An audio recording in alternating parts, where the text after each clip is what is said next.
This show is brought to you in part by viewers like you who joined a Patreon or become YouTube members. Thank you. And if you could, hit the like button and subscribe if you want more Browns-focused content. Hey, what's up, everybody, and welcome to Q&A, the show where I take your answers and answer them here in video format. A ton of questions to get into. So let's just start with DSSD, who says this. Hey, Q, what is your opinion on taking a quarterback other than the top two guys, top 100, maybe Drew Aller, Nussmeier, Jalen Daniels, Taylor Green? I'm pretty uninterested in it, if I'm being honest. I do think, look, the way the quarterback competition is actually going to happen this year, I know the Browns are going to sell us on this idea that it's a four-way competition like last year, but even last year, it wasn't really a four-way competition. It was really just Joe Flacco and Kenny Pickett, and then once Kenny Pickett got hurt, they just named Joe Flacco the starter. It's not going to be a four-way competition. It's never a four-way competition. It wasn't a four-way competition last year. And that tells me that it's not going to be a four-way competition this year. Like, they're not going to split these reps even, but it's a waste of time, right? It's going to be Shedeur Sanders versus somebody, right? Quarterback to be named later, because I don't think they're taking Dylan seriously. I think that's a last resort to put Dylan in that conversation, but I don't think they're really doing that. I think it's really hard to believe that Deshaun Watson's going to be anywhere close to being a starting NFL quarterback anytime soon, given how much injury he has to overcome and off time he has to overcome. Like, the idea that he could start this year it sounds hilarious to me. Like, I don't think people are like, he looked bad in 2024 and then he tore his Achilles twice. And then he's going to come off of at least 700-day layoff. You know, he hasn't even gotten over the first one. So given that, like, I don't think they're very interested in Dylan Gabriel starting for them, and I don't think Deshaun Watson's going to be taken seriously as a true starting option. I think it's going to be Shedeur versus somebody else. Somebody else could come in the draft, I guess, maybe. But more than likely, I think it's going to come via trade or free agency. But, yeah, if they feel like, Nussmeier is a fair bit of competition for Shedeur Sanders, or if they feel like Drew Aller is fair competition for Shedeur, sure. I wouldn't close the door on it entirely. I wouldn't be too excited about it, if I'm being honest. Like, I would rather just bring in somebody who's played in the NFL for at least a year or two. But if that's what they want to do, I get why they're doing it. They got to do something because, right now there's no competition at a quarterback room that, the play from last year definitely requires competition. You know what I mean? Like, Shedeur wasn't good enough to get this job without competition last year. So you definitely got to provide some. And right now there's no competition on the roster because, you don't think that Dylan's a fit in this offense. And then you don't think that Deshaun Watson's like an NFL quarterback anymore. Like, it's hard to believe. He was barely an NFL quarterback. He wasn't even an NFL quarterback in 2024, if we're being honest. Like, if we look at his EPA numbers, they were like bottom of the league. He was not an NFL quarterback in 24, and then he tore his Achilles twice and missed 700 more days. You know what I mean? Let's get to the next one. Typically Incorrect says this. Hey, Q, love the show. With Corn Lucas's release and the Browns hiring a special team assistant on the same day, how many backflips did you do? I didn't do any backflips. I thought that they were going to release Corn Lucas, and I thought they were at least going to hire one assistant. I would have liked a specialist hire. If they would have did a specialist coach, I would have been pretty happy with that, or at least somebody to kind of focus on that. But I do think that, like, having a actual special teams assistant and then the special teams coach not splitting time like Bubba Ventrone was last year could be helpful. So, I do think that's a step in the right direction. Daryl C says this: the open competition is going to start in the classroom, talking about quarterback. I don't know for certain that Shedeur had issues there, but there was smoke about it. If true, maybe that's why Shedeur spent so much extra time with Kevin, and maybe they didn't want to mention it because there are people that would attack Shedeur for not getting up to speed as fast as some. I mean, like, they're not going to mention why a player is struggling. That's behind closed doors stuff, right? Like, no coach about any player is going to be at the press conference if they're competent and talk about, like, the specific reasons a player isn't getting opportunities or why they don't like a player. That's not for the public to know, right? As far as how coaches usually disseminate information.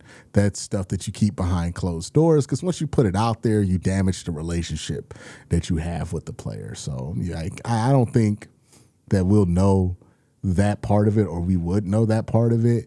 I will say this, like, from the start of OTAs and when veterans show up, I think that's before the draft, to the start of the season, Shedeur is going to be auditioning to demonstrate that he has what it takes to be the starting quarterback, and Todd will be able to evaluate him based on that.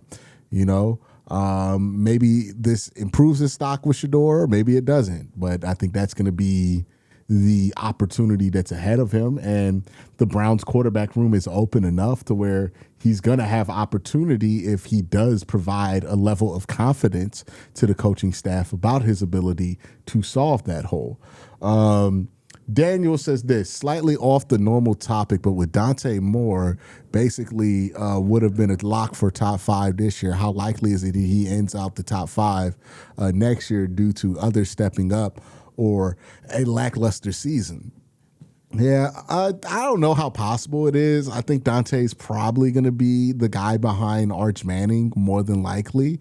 The thing that will hold Dante back is that he doesn't have the 6'5", 235 about him, right? Like, if DJ Lagway has an incredible season, if Lenore Sellers has an incredible season, those are guys who have those rare physical tools that people might be willing to jump over, because what Dante has is rare, but it's mental, right? Like, he's a great processor. He's good at processing information very quickly.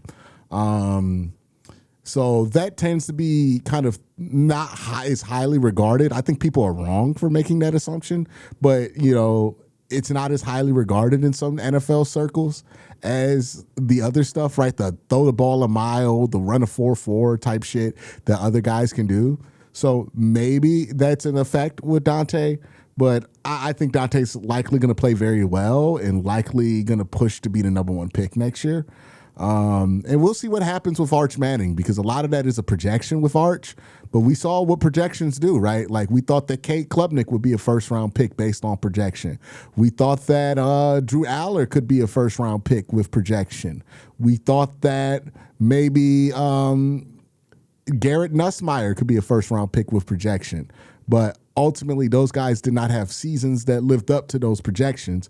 With Dante, it's less of a projection. It's more of a confirmation. If he plays well this year, it's just confirming what you saw last year.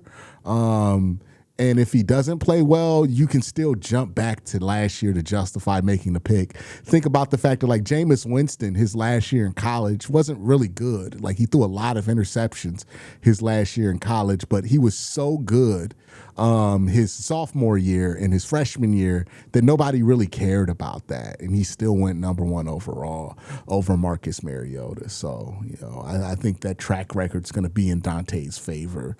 He'll probably be a top 5 pick next year, even if he doesn't have the greatest season of all time. I think the traits have been confirmed with him. Dr. Maggie says this. Sup, Q? How you feel, honestly, about just letting Shedeur develop? He's a cheaper than ever. Even Kyler, not really. Plus, the whole staff is invested in teaching. We should package our 3rd round for a vet wide receiver, a Marvin Harrison Jr. or Olave. They would cost more than the 3rd round. And go wide receiver, big 3, and offensive line, Lomu or Miller in the 1st. Open to trade back from 6 and move from 24, get Dunker at 39 if he's there. Thoughts? Here's the thing about just, like, sitting back and letting Shedeur develop. You did not see enough from Shedeur to be confident about his ability to, at worst, provide acceptable quarterback play at the NFL level. So you have to have something behind him just in case he struggles below what's acceptable. Because there were times last year where his play dipped below what was acceptable. Another thing I think people need to kind of understand, and look, I understand until it happens, nobody's going to listen that doesn't want to listen because people are in a place where they want to believe in Shedeur more than they want to just look at things soberly with him. And it's not to say that it's guaranteed that Shedeur fails, but it's also not guaranteed that Shedeur succeeds just because you give him more time, right? And some of the mistakes that Shedeur made at the end of last season only didn't get him benched because the Browns were at a point of the season where the playoffs weren't an option and the coach was on his way to getting fired, right? So why not throw him out there? Why not keep him out there, right, is kind of the mindset. If Shedeur is the week one starter, the context of those games is much different.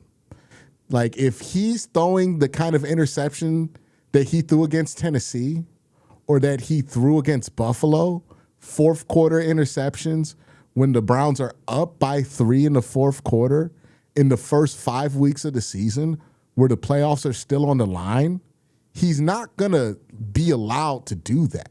They're going to bench him because they got to win games, especially games when they're in playoff contention. Think about this. Think about how much easier it was for Joe Flacco to get benched than it was for anybody else, right? Because when Joe Flacco was playing, all of those games mattered. All of those games were when the Browns were a lot, obviously, it's the first 5 weeks of the season. So if Shedeur is out there and he's taking bad sacks and he's throwing bad interceptions, he's not just going to be allowed to play through it at the beginning of the year. They're going to have to bench him because you can't have a locker room full of people who want to win and get to the playoffs, a coaching staff full of people who want to win and get to the playoffs, and we're just sitting here letting the 5th round pick do whatever the fuck he wants on the field, throwing interceptions, turning the ball over, costing us games because you want to develop him. Like, that's not how it's going to work, not at the beginning of the year. So we're talking about these things on paper right now. And it's easy to say on paper, well, let's just let Shedeur develop. But there has to be a baseline at the quarterback position early on, or else you really do risk the season just falling into chaos. And if Shedeur can't confidently provide you that floor, you got to look for somebody who can, because you don't want to end up in that situation at the beginning of the season. Because, yeah, it's easy to say just let him develop. But when it's week 3 and he throws a bad interception and that costs you the game, you're going to be pissed. You're going to be furious.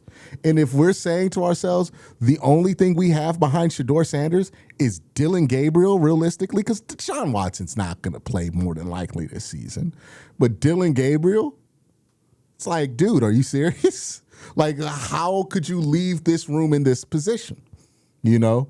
It would be negligent for the Browns to not bring in somebody to at least compete with Shedeur. And I'm not sure it would be good for Shedeur's development to have somebody to just basically be handed this opportunity. I think he's at a place where he needs to do things differently, and that message needs to sit solidly with him. And if you just hand him the job, you're not sending that message to him, So I think, again, we're talking about it on paper, but they can't just sit here and just do nothing at quarterback. Because if Shedeur does struggle at the beginning of the season and you do have to bench him and you don't have anything there, then you're going to look like you don't know what you're doing because you just ignored the most important position. Gotta show more effort there. So, yeah, I don't really think it's just an option to just sit there and just hand the job to Shedeur. you at least have to bring in competition. That's the bare minimum. You got to bring in a legitimate competitor for this job for him.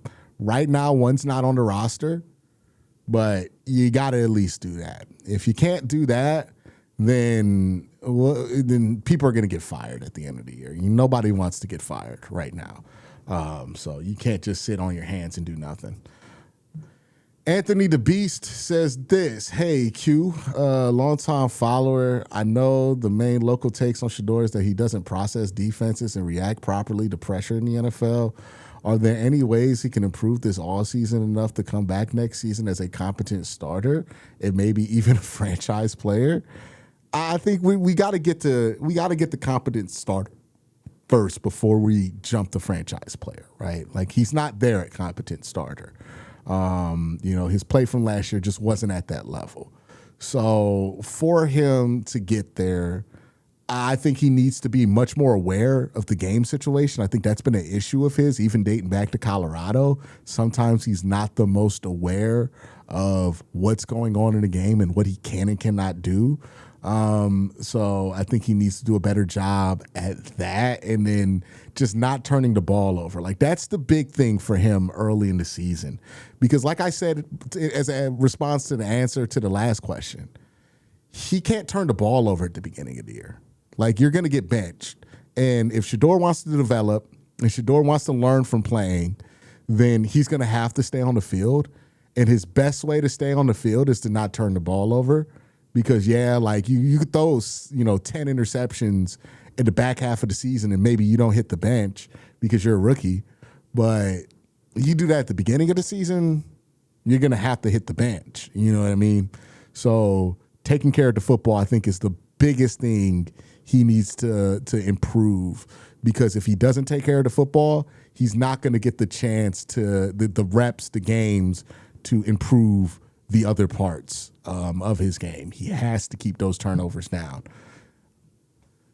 Justin says this. Would a trade of 24 for Harrison Jr.